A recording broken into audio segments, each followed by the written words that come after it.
আপনি কি জানেন প্রতিদিন ভিজিয়ে কাঠবাদাম খেলে কিভাবে আপনার শরীর বদলে যেতে পারে? আর কোলেস্টেরল কমাতে এই ছোট বাদামটাই হতে পারে আপনার শক্তিশালী বন্ধু। আজকের ভিডিওতে জেনে নিন ভিজিয়ে কাঠবাদাম খাওয়ার 5টি দুর্দান্ত উপকারিতা ও সঠিক উপায়ে কিভাবে খেলে কোলেস্টেরল কমবে সহজে।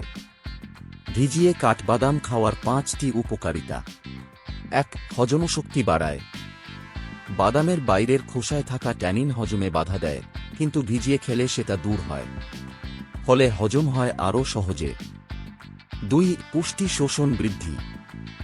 ভিজানো বাদামে ফাইটিক অ্যাসিড কমে যায়, শরীর সহজে শোষণ করতে পারে ক্যালসিয়াম, ম্যাগনেসিয়াম, জিঙ্ক। 3.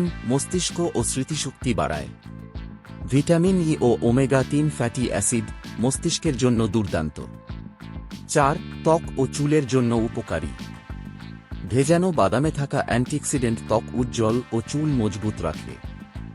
5. ওজন নিয়ন্ত্রণ করে। পেট ভরা থাকে অনেকক্ষণ, অতিরিক্ত খাওয়া কমে যায় সহজেই। কোলেস্টেরল কমাতে কাঠবাদাম খাওয়ার সঠিক উপায়। প্রতিদিন ঠিক কতটা খাবেন? প্রতিদিন 5-7টি বাদাম, সকালে খালি পেটে খেলে উপকার বেশি। ভিজিয়ে খাওয়াই কেন ভালো? রাতভর জলে ভিজিয়ে সকালে খেলে পুষ্টিগুণ বেশি শোষিত হয়। নুন দেওয়া বা ভাজা বাদাম খাবেন না।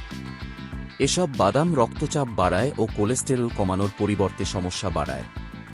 এই ছোট্ট বাদামই প্রতিদিনের খাদ্যতালিকায় আনতে পারে বিশাল পরিবর্তন। ভালো থাকতে চান? তাহলে আজ থেকেই শুরু করুন ভিজিয়ে কাঠবাদাম খাওয়া।